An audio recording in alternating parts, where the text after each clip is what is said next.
Luar kuburan tersebut dari atas kita lihat hanyalah tanah.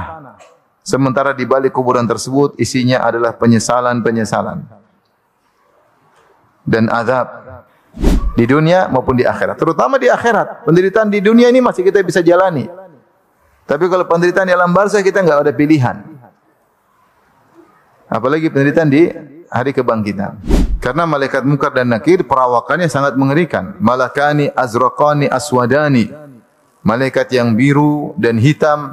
Yuqalu li ahaduhuma munkar wa lil akhar nakir. Jibril Radio 24 jam nonstop dengerin kajian tanpa ribet. Hadirin dan hadirat yang dirahmati oleh Allah Subhanahu wa taala. Di antara hal yang diimani oleh ahlu sunnah wal jamaah adalah beriman tentang adanya alam barzakh. Kata Allah, wa mi waraihim barzakhun ila yaumi ba'tsun. Dan setelah itu ada kehidupan barzakh sampai hari kiamat. Yaitu alam perantara antara alam dunia dengan alam kebangkitan yang dikenal dengan alam barzakh atau disebut juga dengan alam kubur ya. Dan ini adalah alam tersendiri yang berbeda dengan alam yang sedang kita jalani sekarang ini ya. Ini adalah alam yang gaib. Di dalam alam tersebut terjadi banyak kejadian-kejadian. Di antaranya yang paling menakutkan adalah seorang bisa disiksa dalam alam tersebut, alam kubur tersebut, alam barzakh. Dan Nabi SAW pernah menjelaskan dalam satu hadis, laula alla tadafanu lada'autullah azza wa jalla an yusmi'akum min adzabil qabr. Kalau bukan karena kalian bakalan tidak saling menguburkan, tentu akan aku berdoa kepada Allah agar kalian mendengar sebagian dari azab kubur. Itu Rasulullah SAW sebenarnya ingin kita dengar tentang azab kubur, karena kalau seorang tahu tentang azab tersebut, tentunya dia akan bertakwa kepada Allah Subhanahu wa taala. Namun kalau kita mendengar azab kubur, maka tidak seorang pun akan menguburkan saudaranya, takut diazab. Takut diazab. Hadis ini ada kisahnya. Kenapa Rasulullah melakukan demikian? Bainama Nabi sallallahu alaihi wasallam dari Zaid bin Sabit, hadis riwayat Muslim, ketika Nabi sallallahu alaihi wasallam fi haitin li Bani Najjar ala baghlatin lahu wa nahnu ma'ahu. Nabi sedang naik begol. Begol itu adalah persilangan antara kuda dengan himar ya. Sehingga tidak lebih tinggi daripada kuda, tapi lebih tinggi daripada himar di antara. Rasulullah naik begol dengan penuh tawadhu'nya, dan kami bersama Nabi sallallahu alaihi wasallam. Idhadat bihi fakadat tulqihi. Tiba-tiba begol tersebut melengos atau membalik arah ya. Hampir dengan ketakutan hampir menjatuhkan Nabi sallallahu alaihi wasallam. Wa idza akburun sittah, tiba-tiba ada 6 kuburan, atau 5 atau 5 kuburan, atau 4 atau 4 kuburan kita lihat. Ya. Faqala, Rasulullah bertanya sallallahu alaihi wasallam, "Man ya'rifu ashaba hadhil akbur?" Siapa yang tahu penghuni kuburan-kuburan ini? Faqala rajulun ana. Ada yang mengatakan saya, Rasulullah. Qala famata mata haula. Mereka meninggalnya kapan? Qala matu fil isyraq. Mereka meninggal di zaman jahiliyah dalam kondisi apa? Syirik. Jadi isyraq maksudnya di zaman jahiliyah dalam kondisi musyrik. Maksudnya sudah lama. Sudah lama mereka meninggal dunia dalam jahiliyah. Itu sebelum Nabi diangkat menjadi seorang Nabi. Itu sudah puluhan tahun lalu atau ratusan tahun lalu, sudah lama. Ini kuburan lama. Ya. Di zaman jahiliyah, ya. Rasulullah SAW aja baru ke Madinah pada setelah berusia 53 tahun, setelah 13 tahun di Mekah. Ya. Artinya orang ini dikubur di zaman jahiliyah itu sebelum Nabi diangkat menjadi seorang Nabi. Itu puluhan tahun atau bisa jadi lebih daripada itu. Kemudian Rasulullah SAW bersabda, "Inna hadhil ummah tubtala fi kuburiha." Sungguhnya umat ini akan diuji di kuburan mereka. Itu akan ditanya oleh malaikat Munkar dan Nakir. Falaula alla tadafanu, kalau bukan aku khawatir kalian tidak saling menguburkan satu dengan yang lainnya. Itu kalau ada yang meninggal tidak mau dikubur, kenapa? Takut mendengar suara yang dahsyat tersebut. Ya, la da'autullah an yusmi'akum min adzabil qabr alladhi asma'u minhu. Maka saya akan berdoa kepada Allah agar Allah membuat kalian mendengar sebagian azab kubur yang aku juga mendengarnya. Yang aku mendengar sebagian azab tersebut. Tsumma aqbala alaina biwajhi, kemudian beliau balik menghadap kami dengan wajahnya, beliau berkata, ta'awwadzu billahi min adzabil qabr. Rasulullah serius.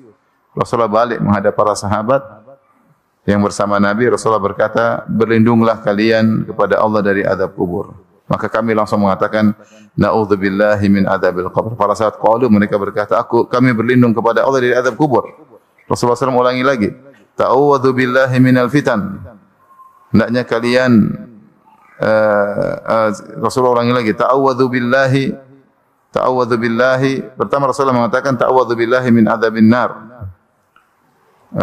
Hendaknya kalian berlindung kepada Allah dari azab neraka. Kami berkata na'udzubillahi min adzabin nar. Ya Allah, kami berlindung kepada Engkau dari azab neraka. Wa qalu, ulangi lagi, ta'awwadzu billahi min adzabil qabr. Berlindunglah kalian daripada azab kubur. Qalu, sahabat berkata na'udzubillahi min adzabil qabr. Kami berlindung kepada Allah dari azab kubur. Kemudian Rasulullah berkata lagi, ta'awwadzu billahi minal fitan. Hendaknya kalian berlindung kepada Allah dari fitnah. Ma dhahara minhu batan, yang nampak maupun yang tersembunyi. Qalu, para sahabat berkata, na'udzu billahi minal fitan ma dhahara minhu batan. Kami berlindung kepada Allah dari fitnah yang nampak maupun yang tersembunyi. Rasulullah berkata lagi, ta'awwadzu billahi min fitnatid dajjal. Berlindunglah kepada Allah dari fitnah dajjal. Qalu na'udzu billahi min fitnatid dajjal. Kami berlindung kepada Allah dari fitnah dajjal. Hadis ini menjelaskan bahwasanya mereka senantiasa diadab padahal mereka sudah mati sejak zaman jahiliyah. Sementara Nabi sudah di Madinah, sudah berhijrah, ya sudah puluhan tahun atau mungkin lebih. Suara azab mereka masih terdengar dan didengar oleh begol tersebut. Makanya begol tadi berpaling menjauh dari lokasi kuburan tadi. Datang dalam satu hadis, ketika seorang ditanya oleh malaikat Munkar dan Nakir tentang waman nabiyyuk, siapa nabimu atau siapa orang yang diutus kepada kalian, kemudian dia berkata, la daraitu, aku tidak tahu, la adri, aku tidak tahu, ya. Sami'tu an-nas yaqulun fa aqulu bihi, aku mendengar orang-orang mengatakan sesuatu, aku ikut-ikutan. Ketika dia tidak bisa jawab, kata Nabi sallallahu alaihi wasallam, "Tsumma yudrabu bimitraqatin min hadidin darbatan baina udhunayhi." Maka kemudian dia pun dihantam oleh malaikat dengan palu dari besi dengan satu hantaman baina udhunayhi, di antara dua telinganya, itu mungkin di tengah sini atau di belakang, ya. Fa yasihu sayhatan yasma'uha man yalihi illa thaqalain. Maka dia pun teriak dengan teriakan yang didengar oleh orang-orang yang di sekitarnya, oleh semua yang di sekitarnya, kecuali manusia dan jin tidak bisa mendengar. Jadi semua yang ada di sekitar kuburan tersebut kalau dihantam, maka akan mendengar teriakan orang ini saking sakitnya. Tapi yang bisa dengar selain jin dan manusia. Dan di antara mukjizat atau di antara keistimewaan Nabi, maka Nabi dibuat oleh Allah bisa mendengar azab kubur. Makanya tadi begol tadi kemudian menjauh dari kuburan tadi karena dia mendengar suara yang orang sedang disiksa. Padahal itu sudah lama dikubur. Ini hal gaib, ya. Hal yang gaib. Makanya dalam hadis Ibnu Abbas juga ketika Rasulullah SAW sedang melewati dua kuburan, Rasulullah berkata, innahuma la yu'adzabani, sungguhnya dua orang ini sedang diazab. Itu Rasulullah dengar. Rasulullah sedang, kata Nabi, mereka berdua sedang diazab.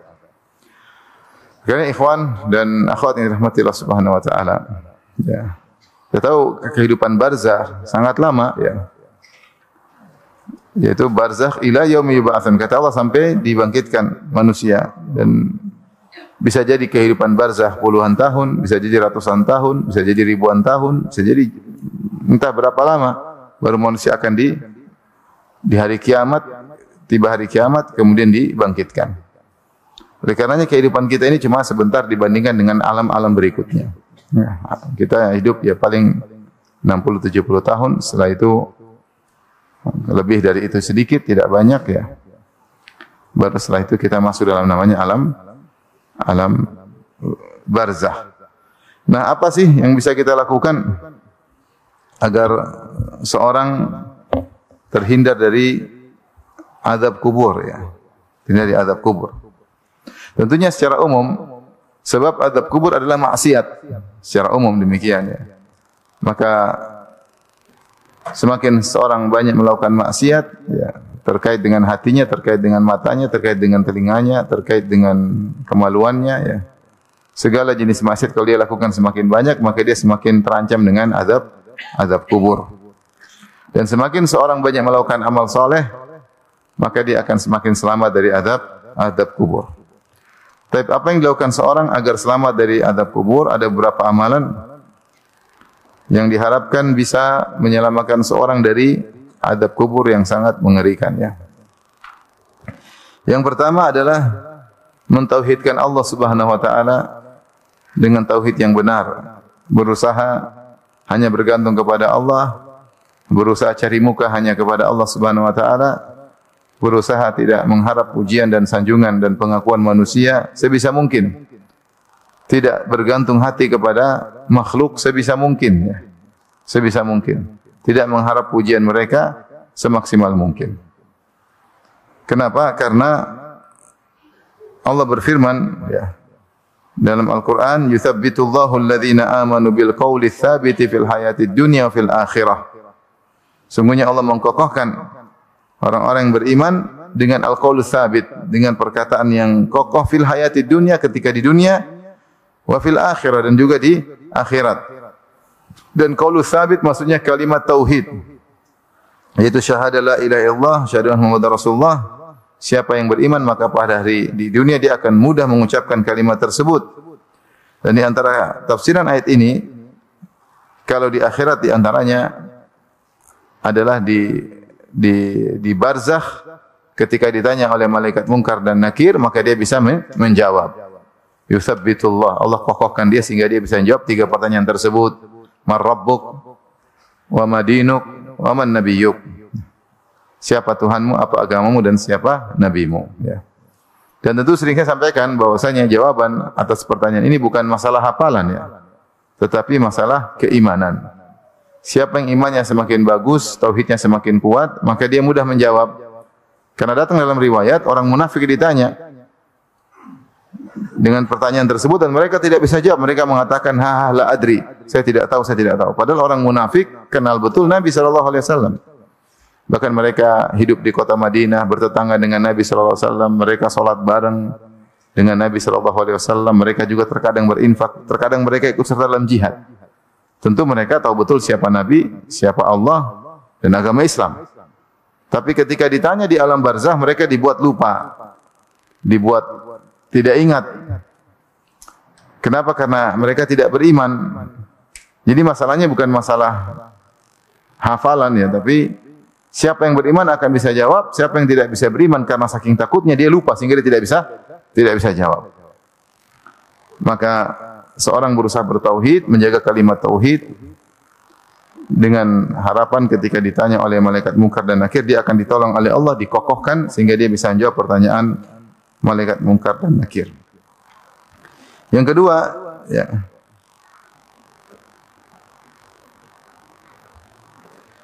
beramal soleh khususnya adalah salat, puasa ya, dan juga zakat.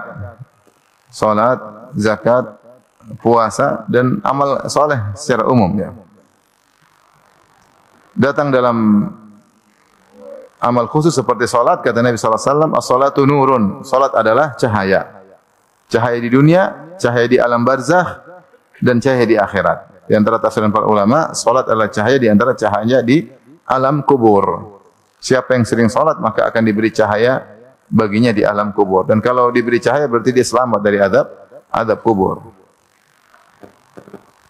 Kemudian juga puasa datang dalam riwayat yang khusus ya. Rasulullah SAW bersabda,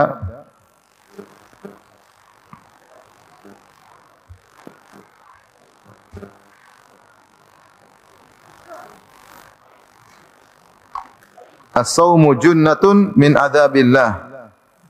Ka junnati ahadikum minal qital, ya. Bahwasanya puasa adalah pelindung dari azab Allah, dan di antara azab Allah azab apa? Kubur. Puasa adalah pelindung dari azab Allah. Ka junnati ahadikum minal qital, seperti seorang menggunakan perisai ketika dalam peperangan, sehingga dia bisa terhindar dari azab. Di antaranya adalah azab kubur, ya. Tapi saya bacakan satu hadis yang dihasankan oleh para ulama tentang amal saleh. Kata Nabi sallallahu alaihi wasallam, "Innal mayyita idza wudi'a fi qabrihi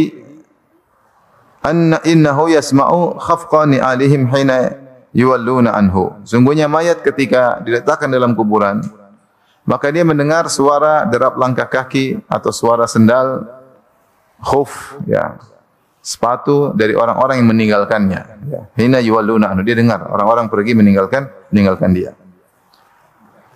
Fa in kana mu'minan kanati salatu inda ra'si. Kalau dia beriman, maka salat menghampirinya di kepalanya. Ya. Dan ini datang dalam riwayat Imam Ahmad, saya bacakan riwayat yang lain. Kata Nabi sallallahu alaihi wasallam, "Idza dakhala al-insanu qabrahu fa in kana mu'minan ahaffa bihi amaluhu."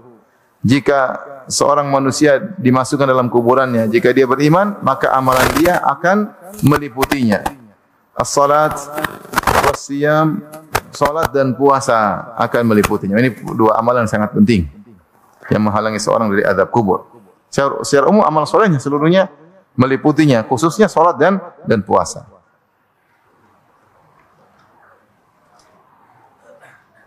Kemudian fayatihil malaku min nahwi salati fatarudduhu. Malaikat datang dari arah salat ingin menghantam orang ini, maka salat menolaknya. Wa min nahwi siyam fayarudduhu. Maka malaikat ingin menghantamnya dari arah di mana ada puasa, maka puasa menolak. Ini dalam hadis riwayat Al-Imam Ahmad. Ditafsirkan dalam hadis yang kita baca sekarang. Wa in kana mu'minan kanat salatu inda ra'sihi. Kalau dia beriman, maka salat menjaga di bagian kepalanya. Wa kana siyamu an yaminihi, dan puasa sebelah kanannya. Wa kanatiz zakatu an shimalihi, dan zakat sebelah kirinya. Wa kana fi'lul khairati minas sadaqati wassilati wal ma'rufi wal ihsani ila nasi inda rijlaihi. Adapun perbuatan kebajikan seperti sedekah, menyambung silaturahmi dan berbuat baik kepada manusia inda rijlaihi, berada di kakinya. Jadi diputi dari segala arah. Fayu'ta min kibali ra'sihi, maka malaikat datang ingin mengadabnya dari arah kepalanya. Fataqulu salat, maka salat berkata, ma kibali madkhal, tidak ada arah dari sisiku, tidak bisa.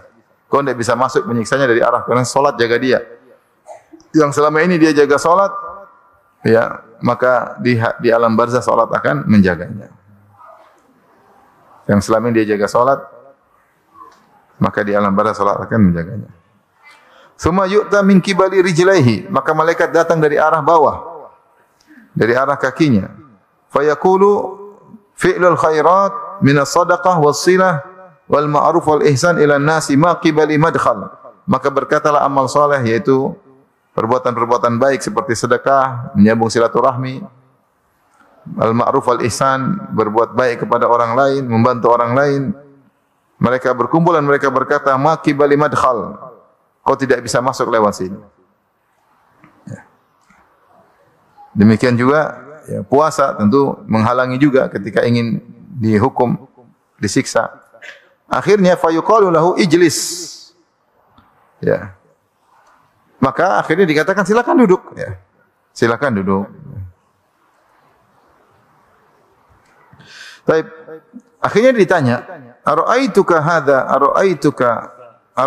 hadzal rajul alladhi kana fikum, ma taqulu fihi wa madza tashhadu bihi alaihi. Kemudian ditanya, bagaimana menurut engkau tentang lelaki ini yang diutus kepada kalian, maksudnya Rasulullah sallallahu alaihi wasallam. Maka orang ini berkata, da'uni hatta usalliya. Saya salat dulu. Saya mau salat. Jadi orang ini ingin salat di alam apa? Barzah. Fayaquluna innaka sataf'al. Mereka berkata, kau akan melakukannya. Akhbirna nas'aluka anhu. Jawab dulu pertanyaan kami siapa lelaki yang diutus di antara kalian dan bagaimana menurutmu, apakah kau mempersaksikan dia? Maka orang ini pun menjawab, Muhammadun, orang itu adalah Muhammad, asyhadu annahu Rasulullah, dan aku bersaksi bahwasanya adalah Rasulullah, wa annahu ja'a bil haqq, dan sungguhnya dia telah membawa kebenaran. Intinya, ini dalil bahwasanya orang yang rajin salat, rajin puasa, suka berbuat baik kepada orang lain, suka menyambung silaturahmi, maka dia akan dijaga oleh amal-amal tersebut. Ya. Tugas kita di dunia adalah menjaga salat, menjaga puasa, silaturahmi dijaga, sedekah dijaga, berbuat baik sama orang jangan pernah bosan. Ya. Meskipun orang tersebut membalas dengan keburukan, tetap kita balas dengan kebaikan. Karena kita ingin dijaga oleh Allah dengan sebab amal-amal soleh tersebut. Ya. Kan datang dalam riwayat yang lain, amal soleh akan berubah menjadi seorang yang rupanya indah, yang wangi, berkain putih, menemani orang yang dikubur. Sehingga dia berkata, "Man anta, siapa engkau?" Maka orang ini berkata, "Ana amaluka saleh." Aku adalah amal solehmu selama di dunia. Dan kita tahu dalam banyak hadis Allah bisa merubah suatu yang abstrak menjadi suatu yang konkret. Di antaranya ini, ya, amal soleh suatu yang abstrak, tapi dirubah, dibentuk oleh Allah menjadi seorang yang tampan, yang indah, yang harum, yang menemani dalam kuburannya. Maka jangan malas untuk salat, jangan malas untuk puasa wajib maupun puasa sunnah, dan jagalah silaturahmi, dan juga jangan lupa untuk berbuat baik kepada orang lain. Ya. Baik. Di antara amalan yang juga bisa dilakukan untuk menghindarkan dari azab kubur adalah berjihad, yaitu mati syahid di jalan Allah Subhanahu wa taala. Allah berfirman, "Wala tahsabanna alladziina qutilu fi sabilillahi amwatan." Jangan kalian menyangka, jangan engkau menyangka orang-orang yang meninggal dalam jihad fi sabilillah mereka adalah mayat-mayat. Bal ahya'un, bahkan mereka hidup. Inda rabbihim yurzaqun. Mereka hidup di sisi Rabb mereka dan mereka diberi rezeki, yaitu dapat nikmat kubur, dapat nikmat alam barzakh. Farihina bima atahumullahu min fadlih, dan mereka gembira dengan karunia yang Allah berikan kepada mereka. Ya. Jadi mereka dalam kondisi nyaman di alam barzakh dengan hayat barzakhiyah, dengan kehidupan khusus, yaitu kehidupan alam barzakh yang lebih indah daripada kehidupan dunia. Ya, yang lebih indah daripada kehidupan dunia. Ya. Karena orang soleh ketika masuk di alam barzakh mereka dapat kehidupan yang lebih indah. Makanya ketika Nabi Muhammad SAW merasakan sakaratul maut dan dalam kondisi kepayahan, maka Fatimah mengatakan, sungguh berat penderitaanmu wahai ayahanda. Maka Rasulullah berkata, ma ala abiki karb ba'dal yaum, ya. Tidak ada penderitaan lagi kepada ayahmu setelah ini. Setelah ini. Jadi orang yang saleh, mereka berpindah kepada alam yang mereka hidup lebih indah lagi. Dalam hadis Ibnu Mas'ud radhiyallahu anhu, ya, ketika beliau ditanya oleh Masruq muridnya tentang makna ayat bahwasanya orang-orang yang mati syahid hidup di sisi Allah Subhanahu wa taala, maka Ibnu Mas'ud berkata, kami bertanya yang sama kepada Nabi sallallahu alaihi wasallam tentang ayat ini, maksudnya bagaimana? Maka Rasulullah SAW menjelaskan tentang hayat barzakhiyah, kehidupan alam barzakh, kenikmatan yang dialami oleh orang-orang yang mati syahid. Kata Nabi sallallahu alaihi wasallam, arwahuhum fi jawfi thairin khudr. Ruh mereka berada di dalam rongga burung yang berwarna hijau. Jadi kata para ulama, karena mereka telah mengorbankan jasad mereka dicabik-cabik di jalan Allah Subhanahu wa taala, maka di alam barzakh mereka diganti dengan jasad sementara berupa burung yang berwarna apa? Hijau. Karena kenikmatan alam barzakh, kenikmatan masih muqaddimah, belum sempurna kenikmatannya. Ya, tapi dibandingkan dunia sudah jauh lebih baik. Ya. Nanti ketika hari kiamat baru dikembalikan jasad yang luka-luka tadi, dikembalikan sehingga sempurna menikmati kenikmatan di surga. Ya. Untuk di alam barzakh, dan alam barzakh ini ada connecting dengan surga. Ini hal yang gaib. Ya. Manusia dikubur di kuburan, di tanah, surga di langit, tapi ada connecting. Gimana caranya? Hanya Allah yang tahu. Allah menciptakan dimensi, Allah mengkaitkan dimensi satu dengan yang lainnya, mengkaitkan alam satu dengan alam yang lainnya. Hanya Allah yang tahu. Ini hal yang gaib. Kita hanya bisa beriman di luar daripada nalar kita. Maka kata Rasulullah SAW, arwahuhum fi jawfi tayrin khudar. Ruh mereka berada di dalam rongga burung yang berwarna hijau. Laha qanadil mu'allaqatun bil arsh. Dan burung-burung ini punya sangkar yang gantung di arsy Allah Subhanahu wa taala. Tasrahu minal jannati haitsu sya'at. Yang burung-burung ini terbang ke mana-mana mengitari surga yang dia inginkan. Summa ta'wi ila tilkal qanadil. Kemudian burung tersebut bersangkar ke sangkar-sangkar tadi. Fattala alaihim rabbuhum tila'atan. Maka Allah pun menelaah mereka dengan satu telaah, yaitu ketemu mereka atau menyapa mereka. Faqala hal tashtahuna syai'an, kalian ingin sesuatu yang lain, itu mau nikmat yang lain. Faqalu ayya syai'in nashtahi wa nahnu nasrahu minal jannati haitsu syi'na. Apalagi yang mau kami mau ya Allah, sementara kami berterbangan ke surga kemana saja yang kami sukai. Kita kalau di dunia ditanya begitu, pengen lagi, tentu kita pengen lagi, ya enggak? Artinya kenikmatan dunia punya keterbatasan. Masih pengen lagi? Pengen punya rumah lagi, pengen punya mobil lagi, pengen muda lagi, pengen ini lagi, banyak yang diinginkan. Pengen punya anak lagi, banyak. Tapi mereka ketika ditanya, kalian masih pengen apa? Ada sesuatu yang diinginkan, kata mereka, apalagi mau diinginkan ya Allah? Sementara kami sudah berterbangan di surga di mana saja yang kami sukai. Fa fa'ala dzalika bihim thalatha marrat. Allah Subhanahu wa taala tanya mereka sampai 3 kali seperti itu. Jawabannya sama. Mereka tidak ingin apa-apa, sudah nikmat yang luar biasa. Makanya dalil bahwasanya kehidupan di alam berikutnya bagi orang beriman adalah kehidupan yang lebih indah. Makanya saya pernah menghibur ada kerabat ya. Anaknya meninggal, hafiz Quran, sekolah di UIM ya. Kemudian meninggal masih muda, udah punya anak, udah punya istri. Saya bilang sabar ya. Tadinya sakit menahun. Saya bilang bisa jadi dia berpindah kepada alam yang lebih apa? Indah. Daripada dia hidup di dunia dengan kepayahan, kesusahan. Ya. Karena hidup di dunia ini pasti ada kesulitan. Laqad khalaqnal insana fi kabad. Ya, sungguh kami telah menciptakan manusia dalam kepayahan. Ya. Kalau kita di dunia sudah nikmat, kalau ditanya mau tambahan pasti masih mau tambahan. Di akhirat, di alam barzah, mereka disuruh minta tambahan enggak mau, sudah cukup kata mereka. Sampai Allah tanya 3 kali, mereka tidak minta tambahan. Falamma ra'au annahum lan yutraku min an yus'alu, ketika mereka tahu mereka akan ditanya lagi, akhirnya mereka jawab, ya Rabbi nuridu an turadda arwahuna fi ajsadina hatta nuqtal fi sabilillah maratan ukhra. Kalau memang ada yang mau kami minta, ya Allah kembalikan roh kami ke jasad kami, hidup lagi di dunia supaya kami perang lagi, mati lagi. Kami ingin kembali lagi, hidup lagi, perang lagi, fisabilillah, meninggal lagi. Kalau urusan kenikmatan sudah selesai. Enggak minta. Minta kalau bisa kembali lagi.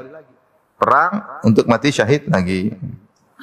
Falamma ra'a an laisa lahum hajatan turiku. Tatkala Allah lihat mereka tidak ingin sesuatu, maka ditinggalkan. Jadi ini dalil bahwasanya mereka dalam kenikmatan yang luar biasa. Inda rabbihim yurzaqun, dan mereka diberi nikmat, diberi rezeki di sisi Allah Subhanahu wa taala, yaitu para syuhada. Ya, kalau mereka dapat nikmat kubur, pasti mereka selamat dari adab kubur.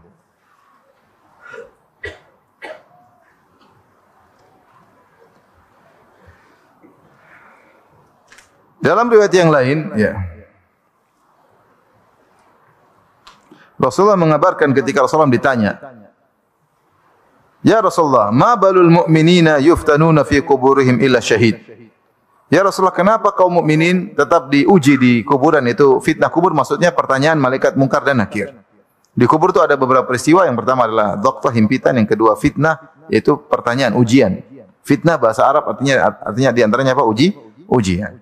Yaitu pertanyaan malaikat mungkar dan nakir dengan 3 pertanyaan tersebut. Dari situ ada hasilnya. Kalau bisa jawab dapat nikmat kubur, enggak bisa jawab dapat azab kubur. Dan semua mukmin ditanya. Maka dan para sahabat tahu semua mukmin ditanya kecuali yang mati syahid. Maka ditanya kepada Rasulullah, "Ya Rasulullah, ma balul mu'minina yuftanuna fi kuburihim ila syahid?" Kenapa orang beriman diuji, ditanya oleh malaikat Munkar dan Nakir di kuburan mereka kecuali yang mati syahid? Qala, kata Nabi sallallahu alaihi wasallam, "Kafa bi bariqatis sayfi, kafa bi bariqatis suyufi ala ra'sihi fitnah." Cukuplah kilatan-kilatan pedang di atas kepala mereka sebagai fitnah, sebagai ujian. Itu orang berjihad zaman dulu kan pakai pedang. Kemudian pedang musuh kelihatan kilatan-kilatannya, itu sudah menakutkan. Itu sudah cukup fitnah bagi mereka sehingga mereka tidak perlu difitnah lagi di alam kubur. Kata Nabi sallallahu alaihi wasallam. Demikian juga Rasulullah SAW bersabda, ya. Man laqiyal aduwa fasabara hatta yuqtal aw yaghlib lam yuftan fi qabrihi. Siapa yang bertemu dengan musuh ketika jihad, lantas dia bersabar sampai dia meninggal, ya, atau dia menang, dia meninggal atau dia menang, lam yuftan fi qabrihi. Dan ini dalil bahwasanya tidak harus dia mati syahid. Orang yang masuk dalam medan pertempuran bisa jadi meninggal, bisa jadi apa? Menang. Di sini dalam kata hadis, au yaghlib, bahkan kalau dia menang, ya, karena sudah cukup kilatan-kilatan pedang ketika dia berperang sebagai fitnah, lam yuftan fi qabrihi. Allah berfirman, ya ayyuhalladzina amanu idza qila lakum tafassahu fil majalisi fafsahu yafsahillahu lakum. Wahai orang beriman, jika katakan kepada kalian tafassahu, yaitu berilah kelonggaran kepada orang yang baru datang, maka berilah kelonggaran kepada mereka, yafsahillahu lakum, maka Allah akan berikan kelonggaran bagi kalian. Di antara tafsirannya diberi kelonggaran di alam kubur, ya. Amalan sederhana tapi ganjarannya besar. Tapi kita lanjutkan. Jadi kalau seorang bertemu musuh, kemudian dia bersabar sampai terbunuh atau dia menang, lam yuftan fi qabrihi, maka dia tidak akan difitnah dalam kuburannya. Itu tidak akan ditanya oleh malaikat Munkar dan Nakir. Ini karena fitnah ini luar biasa, ya. Karena malaikat Munkar dan Nakir perawakannya sangat mengerikan. Malakani azraqani aswadani. Malaikat yang biru dan hitam. Yuqalu li ahaduhuma Munkar wa lil akhar Nakir. Yang satu namanya Munkar, yang satunya namanya Nakir. Dan Munkar dalam bahasa Arab sesuatu yang diingkari. Itu perawakan mereka diingkari oleh hati seseorang ketika melihatnya. Mengerikan. Makanya warna biru, warna hitam mengerikan. Ya. Maka Rasulullah mengatakan ada fitnah yang lebih ringan tapi sudah mewakili fitnah kubur, yaitu kilatan pedang ketika seorang berjihad. Kafa bi barakatis suyuf, ya, fitnah. Ala ra'si fitnah. Cukuplah kilatan-kilatan pedang yang berkilat-kilat di depan kepalanya, di atas kepalanya sebagai fitnah. Ya. Dengan syarat tadi, sabara, dia bersabar ketika berperang. Makanya kita dapati beberapa kisah para sahabat ketika mereka berjihad ditemukan dalam tubuh mereka puluhan bekas senjata musuh, ya, seperti disebutkan dari Ja'far bin Abi Thalib ketika meninggal ditemukan 80 bekas senjata musuh, pedang ataupun tombak ataupun panah, 80, dan semuanya berada di depan tubuhnya, ya. Menunjukkan beliau tidak mundur meskipun satu langkah pun. Karena kalau beliau balik, pasti ada luka di belakang. Berarti beliau sabar ketika bertempur. Taib. Demikian juga Rasulullah SAW bersabda, li syahidi indallahi sittu khisal. Orang yang mati syahid di sisi Allah mendapatkan 6 keistimewaan. Yughfaru lahu fi awwali daf'ah. Ketika darah muncrat dari dia pertama kali langsung diampuni oleh Allah Subhanahu wa taala. Yang kedua, yara maq'adahu minal jannah. Dia melihat tempatnya di surga. Kemudian wa yujaru min adzabil qabr, dan dia dilindungi dari azab kubur. Ini di antaranya. Dia dilindungi dari azab kubur. Wa ya'manu minal faza'il akbar, dan dia akan merasa aman ketika terjadi ketakutan yang besar. La yahzunuhumul faza'ul akbar.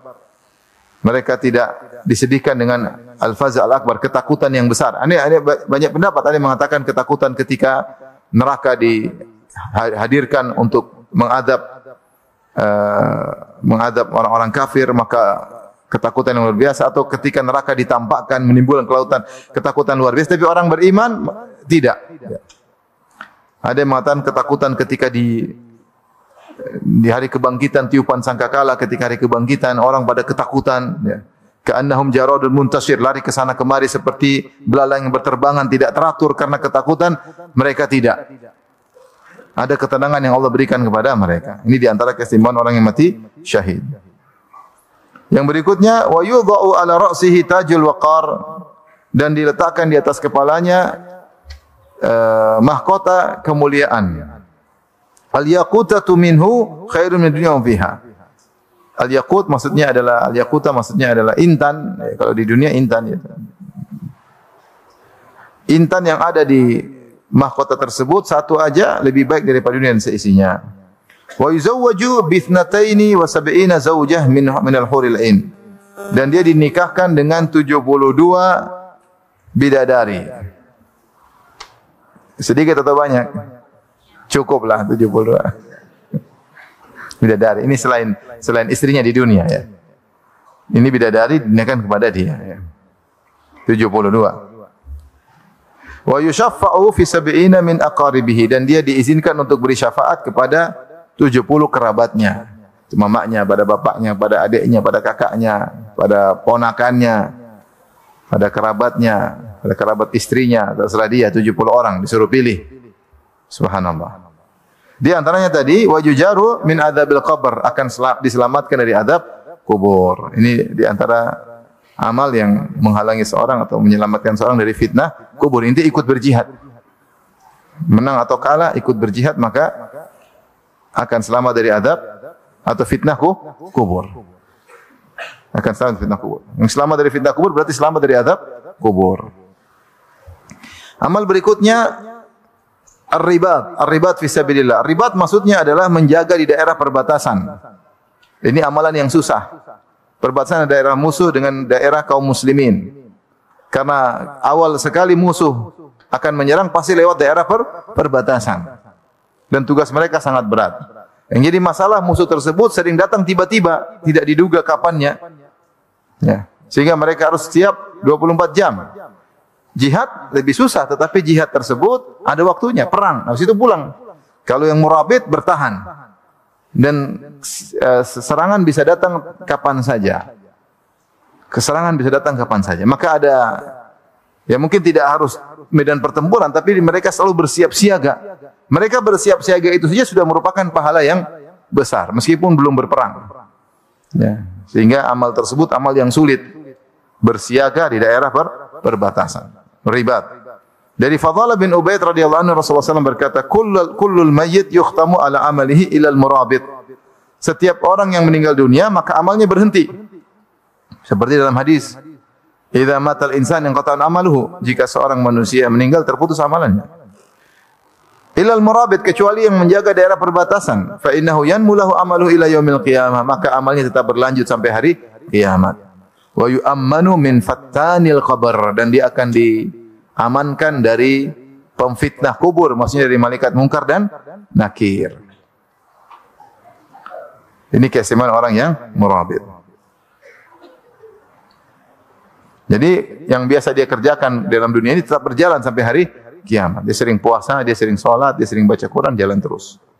Ini pahala besar bagi orang yang al-murabit, yang berjaga daerah perbatasan. Makanya kalau kita di Arab Saudi, imam-imam sering mendoakan, ya Allah, jagalah para para polisi, para askar, kemudian al-murabitin, jagalah orang yang berjaga daerah perbatasan. Mereka sering didoakan. Ya, mereka sering didoakan. Karena tugas mereka berat. Dalam hadis yang lain, Salman Al-Farisi radhiyallahu anhu, beliau berkata, sami'tu Rasulullah sallallahu alaihi wasallam yaqul, aku mendengar Rasulullah sallallahu alaihi wasallam bersabda, ribatu yaumin fi sabilillah afdalu wa rubbama qala khairun min siyami syahrin wa qiyamihi wa man mata fihi uqiya fitnatal qabr wa nummiya lahu amaluhu ila yaumil qiyamah. Berjaga di daerah perbatasan fi sabilillah sehari saja lebih afdal, atau dalam perkataan yang lain lebih baik daripada puasa sebulan dan salat malam selama sebulan. Dan siapa yang meninggal ketika melakukan murabit, yaitu dalam daerah perbatasan tersebut, wuqiya fitnatal qabr, maka dia akan dijaga dari fitnah kubur. Wa nummiya lahu amaluhu ila yaumil qiyamah, dan amalnya tetap berlangsung sampai hari kiamat.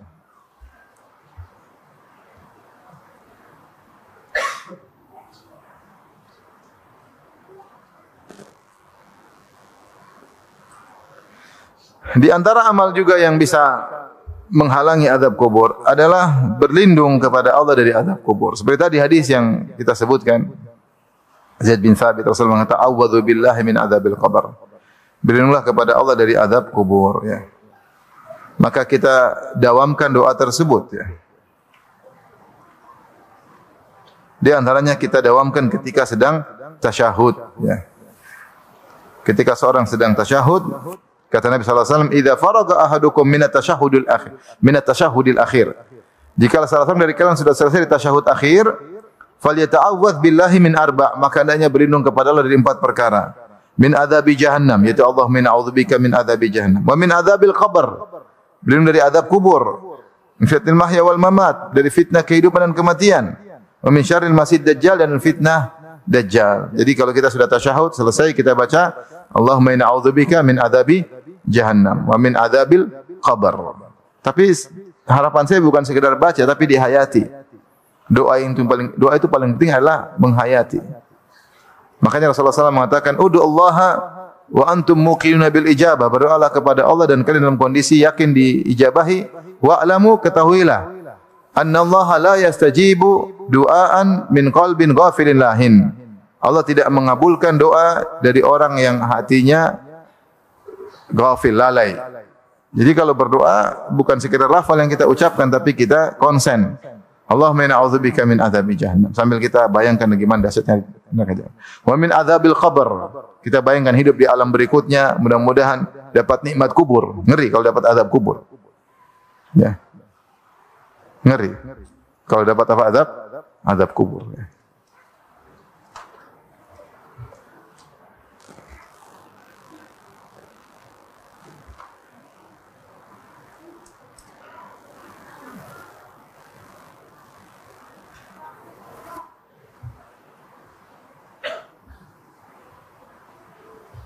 Kata Ibnu Qayyim rahimahullahu taala,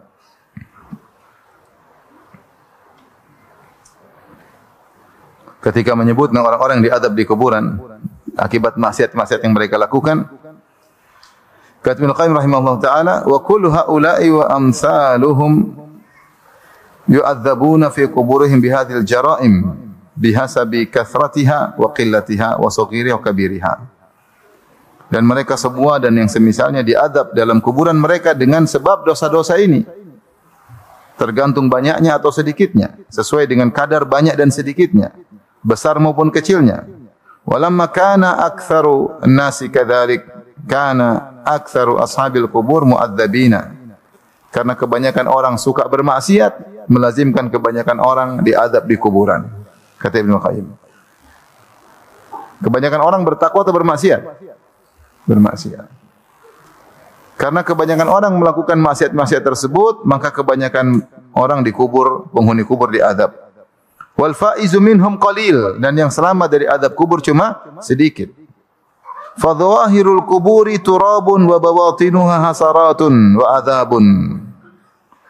Luar kuburan tersebut dari atas kita lihat hanyalah tanah. Sementara di balik kuburan tersebut isinya adalah penyesalan-penyesalan dan azab. Wa adzabu dhawahiriha bit-turabi wal hijarati al-mankushati mabniyatun. Dhawahiruha bit-turabi wal hijarah al-mankushah mabniyatin wa fi batiniha ad-dawahi. Di atasnya kita lihat ditimpa dengan batu-batu dan tanah, ya. Bahkan sebagian kuburan dihiasi dengan kuburan yang indah, dipahat batu-batu tersebut, hiasan di atasnya, wa fi batiniha, sementara di balik kuburan tersebut ad-dawahi wal baliyat, perkara-perkara yang dahsyat, penderitaan-penderitaan. Taglibil hasarati kama taglil qudur bima fiha. Maka kedahsyatan tersebut, ya, bencana-bencana tersebut menjadikan mendidihnya penyesalan-penyesalan sebagaimana panci yang mendidih membuat air bergejolak ya, beriak. Jadi Ibnu Qayyim mengatakan mengerikan ya bahwasanya kuburan di atasnya oke, di bawahnya mengerikan. Siapa yang kuat ya? Kita tanpa taruhlah tidak ada azab di bawahnya, kita enggak kuat. Panas terik, batu di atasnya, ya. Kesendirian. Taruhlah tidak ada azab, siapa yang kuat di dalam alam seperti itu? Kesendirian, kegelapan, terhimpit. Bagaimana kalau disertai dengan azab kubur? Oleh karenanya seorang ketika berdoa dengan serius. Tadi doanya apa? Allahumma inna a'udzubika min adzabi jahannam wa min adzabil qabr wa min fitnatil mahya wal mamat wa min syarri fitnatil masih dajjal. Berdoa 4 itu. Berlindung daripada fitnah kehidupan dan kematian. Ya. Fitnah kehidupan kematian ini di antara muqaddimah dari fitnah azab kubur ya. Jadi Rasulullah dari awal azab neraka jahanam. Kemudian sebelumnya lagi azab apa?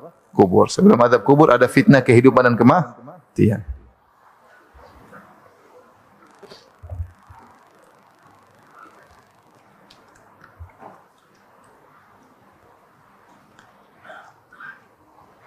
Di antaranya dengan mendoakan orang yang baru dikubur. Baru dikubur kita doain dia. Makanya Rasulullah SAW dalam hadis dari Utsman bin Affan beliau berkata, "Kana Nabi sallallahu alaihi wasallam idza faragha min dafnil mayyit waqafa alaihi." Adalah Nabi kalau sudah selesai menguburkan mayat, Rasulullah SAW berdiri di atas kuburan tersebut. Faqala Rasulullah SAW berkata, "Istaghfiru li akhikum." Mohon ampunan bagi penghuni kuburan saudara kalian ini. Wasalu lahu tathbit, dan mohon kepada Allah agar Allah berikan dia kekokohan, ketegaran untuk bisa menjawab. Fa innahul ana yus'al. Dia sekarang ditanya oleh malaikat munkar dan nakir. Maksudnya sebentar lagi dia akan ditanya setelah kita meninggalkan kuburan ini. Jadi doakan di antara sunnah kalau kita menguburkan mayat, kita mengatakan Allahumma ighfir lahu warhamhu wasabbithu ya. Ya Allah, rahmatilah dia, ampunilah dosa-dosanya, kokohkan dia, tegarkan dia dalam menjawab pertanyaan. Allah marzuqhu atau tsabbithu bil qauli tsabit. Kokohkan dia dengan perkataan yang kokoh sehingga dia bisa menjawab pertanyaan.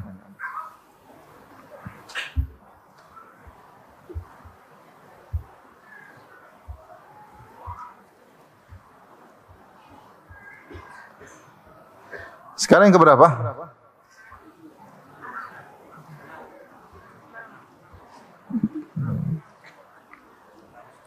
Ya.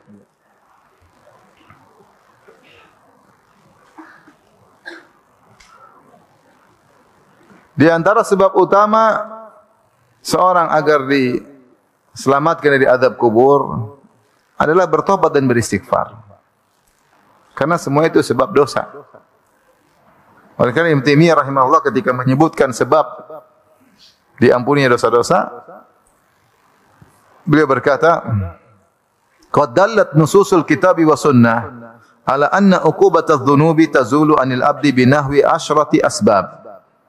Al-Quran dan Sunnah, dalil-dalil menunjukkan, Al-Quran dan Sunnah menunjukkan bahwasanya hukuman akibat dosa yang menimpa seorang hamba bisa hilang dengan salah satu dari 10 sebab.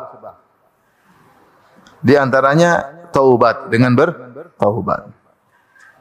Tapi Ibnu Qayyim punya fikih tersendiri. Ibnu Qayyim dalam sebagian kitabnya dia mengatakan seorang tidak mengapa jika sebelum tidur dia merenungkan dirinya, ingat dosa-dosanya sebelum tidur, kemudian dia bertobat sebelum tidur, kemudian dia iringi dengan salat taubat. Padahal salat taubat asalnya bukanlah salat yang rutin. Dia bukan salat rutin, tapi dia salat kalau ada sebab. Kapan seorang berdosa, mau siang, mau malam, mau subuh, dia segera salat taubat. Tetapi jika orang taruhlah dia orang soleh, mungkin dia tidak terjerumus dalam dosa-dosa besar. Kata Ibnu Qayyim tidak mengapa sebelum tidur dia renungkan dosa-dosanya, muhasabah sebelum tidur. Ketika dia ingat dosa-dosanya, kemudian dia tergerak bertobat, disertai salat tobat boleh. Serta salat taubat sebelum mati tidur. Tapi dia didahului dengan apa? Renungan-renungan muhasabah. Bahwasanya saya orang berdosa, bertobat semoga dan bertekad nanti besok tidak bermaksiat lagi ya. Menyesali semua perbuatan dengan syarat-syarat taubat. Tapi intinya seringlah kita bertaubat. Yang kedua istighfar. Istighfar sering kita bilang astaghfirullah, astaghfirullah, astaghfirullah. Yang ketiga di antaranya sering melakukan amal kebajikan. Ini adalah amalan umum ya. Karena al-hasanatul mahiyah, kebaikan-kebaikan bisa menggugurkan dosa-dosa. Kata Allah Subhanahu wa taala, "Wa aqimis salata tarafayn nahari wa zulafan minal lail, innal hasanati yudhibna sayyi'at." Dirikanlah salat di ujung hari, di awal dan ujung hari dan juga sebagian malam, itu salat 5 waktu. Sungguhnya al-hasanat yudhibna sayyi'at, sungguhnya kebaikan-kebaikan di antaranya kebaikan-kebaikan salat akan menggugurkan dosa-dosa. Dan di antaranya perkara berikutnya, tadi sering bertobat dan beristighfar dan melakukan amal kebajikan. Ini sekarang sebab berikutnya, penghalang. Al-iktsar minal ihsan ilal khalq. Ini sudah kita singgung tadi. Ketika seorang dikubur, maka salat menjaga di mananya? Kepalanya. Kemudian puasa di sebelah apa? Kanannya. Terus kakinya dijaga oleh amal-amal kebajikan. Di antaranya al-ma'ruf wal ihsan ilan nas. Berbuat baik kepada orang lain. Kalau ada orang mengalami penderitaan, kita tahu dia sedang menderita, itu kesempatan kita untuk menghilangkan penderitaannya agar kita dihilangkan penderitaan kita. Di dunia maupun di akhirat. Terutama di akhirat. Penderitaan di dunia ini masih kita bisa jalani. Tapi kalau penderitaan di alam barzakh kita enggak ada pilihan. Apalagi penderitaan di hari kebangkitan. Makanya Rasulullah SAW bersabda, "Man naffasa an mu'min kurbatan min kurabid dunya, naffasa Allah an kurbatan min kurabi yaumil qiyamah." Siapa yang memberi keringanan kepada seorang mukmin penderitaannya di dunia, maka Allah akan berikan dia keringanan atau melenggakan atau menghilangkan penderitaannya dari penderitaan hari kiamat. Ya. Ya. Oleh karena seorang berusaha al-jazaa misal amal, ya. Balasan sesuai dengan perbuatan. Siapa menghilangkan penderitaan seorang, dia akan dihilangkan penderitaan di dunia. Tapi Nabi tidak sebutin siapa menghilangkan penderitaan seorang di dunia akan dihilangkan penderitaannya di dunia juga. Rasulullah langsung sebut penderitaan hari kiamat. Kenapa? Karena penderitaan dunia itu ringan. Yang paling penting penderitaan hari kiamat. Siapa yang menghilangkan penderitaan seorang, dia akan dihilangkan penderitaan. Termasuk di antaranya penderitaan di alam barzakh. Kalau orang dalam kondisi kepepet, lagi sulit, kita tahu dia jujur, dia sulit, dia menderita, kita bantu. Penderitaan apapun, umum. Kata Nabi sallallahu alaihi wasallam, kurbatan min kurabid dunya, penderitaan apapun dari penderitaan dunia. Mungkin dia butuh uang, mungkin dia butuh obat, mungkin dia butuh teman, mungkin dia butuh apa kayak. Dia menderita. Sisihkan waktu kita untuk membantu. Sisihkan kita harta untuk membantunya.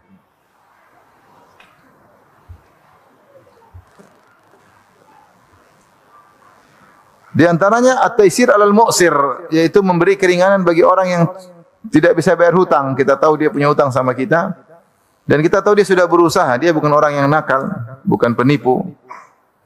Dia sudah berusaha namun dia tidak bisa bayar hutang. Dalam kondisi tersebut kalau kita mengikhlaskan, maka kita akan diselamatkan oleh Allah Subhanahu wa taala. Dari Abu Hurairah radhiyallahu anhu, Nabi sallallahu alaihi wasallam bersabda, "Kana tajirun yudayinun nas." Fa idza ra'a mu'siran qala li fityanihi tajawazu anhu la'alla Allah an yatajawaza anna.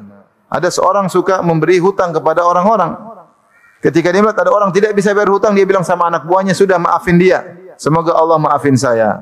Fatajawazallahu anhu, maka Allah pun mengampuninya. Dalam riwayat ketika dia dibangkitkan, dia ditanya, "Kau punya amalan apa?" Kata dia, "Saya tidak punya.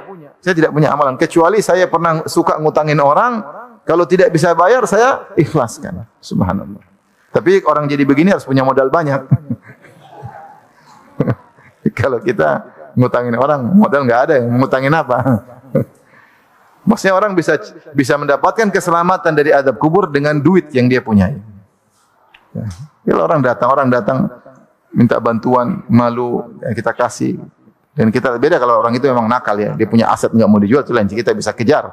Tapi memang dia susah. Susah mau bayar nggak bisa.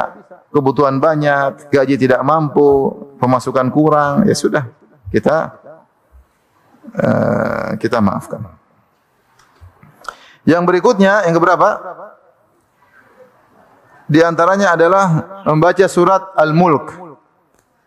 Surat Al-Mulk dikenal dengan Al-Munjiyah, Al-Mani'ah, yang menyelamatkan, dan Al-Mani'ah yang menghalangi di azab kubur. Banyak riwayat tentang kemuliaan membaca surat Al-Mulk ya. Namun banyak juga hadis yang dhaif. Tapi intinya hadis-hadis yang sahih menunjukkan bahwasanya surat Al-Mulk kalau dibaca seorang perhatian kepadanya maka akan menjadi sebab dia diselamatkan oleh Allah Subhanahu wa taala.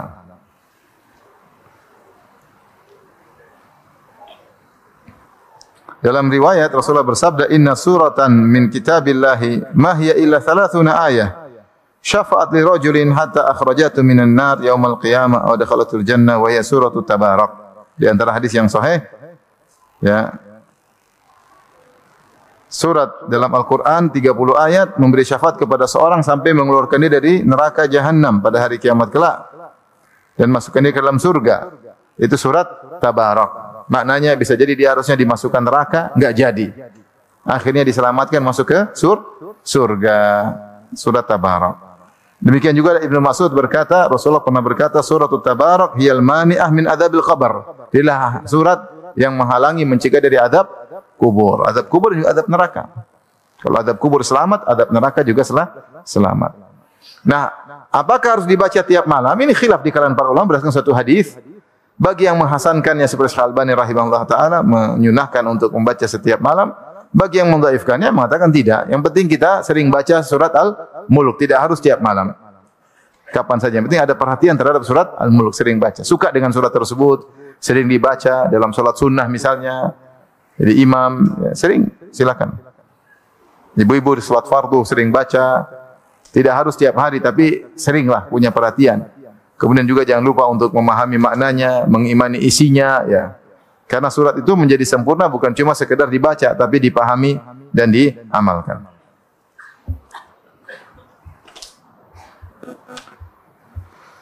Sekarang yang keberapa? Yang terakhir. Di antara yang menghalangi seorang dari azab kubur adalah menghindarkan diri atau menjauhkan diri dari amalan-amalan yang merupakan sebab azab kubur. Menjauhkan diri dari amalan-amalan atau dosa-dosa yang merupakan sebab azab kubur. Datang dalam beberapa hadis di antaranya adalah namimah dan tidak menjaga diri ketika buang air kecil. Rasulullah SAW marra bi qabrain, kata Ibn Abbas, Rasulullah SAW melewati dua kuburan. Faqala innahuma la yu'adzabani, sungguhnya dua penghuni kubur ini sedang diazab. Wa ma yu'adzabani fi kabirin, mereka diazab bukan pada perkara yang besar, itu perkara yang mereka bisa tinggalkan. Dalam riwayat kata bal kabir, kata Rasulullah, bahkan ini perkara besar sehingga buktinya mereka diazab. Amma ahaduhuma fakana yamshi bin namimah. Adapun yang satu karena suka jalan ke sana kemari mengadu domba, bikin cerita sehingga satu orang benci kepada saudaranya. Ya. Dia bikin narasi sehingga suami benci kepada istrinya. Ah, istrimu kayak gitu, istrimu gini-gini. Nah, ini dibenci sama istrinya. Makanya dari Rasulullah mengatakan, tahukah kalian syirarukum, orang yang buruk di antara kalian? Ya, kata Rasulullah SAW, yaitu yang berjalan di antara kalian al-mufsiduna ya bainal ahibbah, yang membuat rusak di antara orang-orang yang saling mencintai. Bikin istri jengkel sama suami. Ada wanita datang ke wanita lain, "Kamu gimana suamimu?" "Baik." "Ah, gitu aja dibilang baik." "Kalau suami saya tuh gini. Akhirnya dia jengkel sama apa? Suami. Yang ngajarin siapa? Wanita goblok ini. Ngajarin orang lain untuk benci kepada suaminya. Oh, hidup sudah nyaman, saling mencintai. Datang satu orang perempuan provokator. Akhirnya wanita ini benci kepada suami. Hati-hati ibu-ibu. Ya. Jangan jadi provokator. merusak. Datang ke sana, jalan ke sini, bikin ribut di antara orang yang saling mencintai. Mensukseskan program dukun. Karena di antara tukang sihir kata Allah Subhanahu wa taala, "Yufarriquna bihi bainal mar'i wa zawjihi." Dengan sihir mereka merusak antara hubungan seorang suami dan apa? Istrinya. Ada juga wanita tidak penyihir tapi kerjaannya seperti kerjaan tukang sihir. Ngadu domba di antara suami istri. Namimah, ngeri. Diazab di kubur sebelum di akhirat. Kemudian yang kedua, wa kana al-akhar la yastanzihu minal baul. Yang satu tidak bersih ketika kencing. Dalam riwayat la yastatiru minal baul, la yastanzihu, ya, la yastabri'u minal baul. Ada 3 riwayat. Maknanya satu, dia ketika buang air kecil dia asal buka saja sehingga auratnya kelihatan. Sebagian orang mau kencing tinggal buka, kelihatan bokongnya, kelihatan ininya. Asal sambil bersiul di pinggir jalan, orang lihatlah, enggak boleh seperti itu. Dia harusnya duduk, jongkok, kemudian tertutup auratnya. Yang kedua maknanya dia kencing tapi dia tidak bersih sehingga masih ada sisa, dia cuekin aja. Masih menetes dia langsung tarik resleting sementara masih menetes tidak bersih.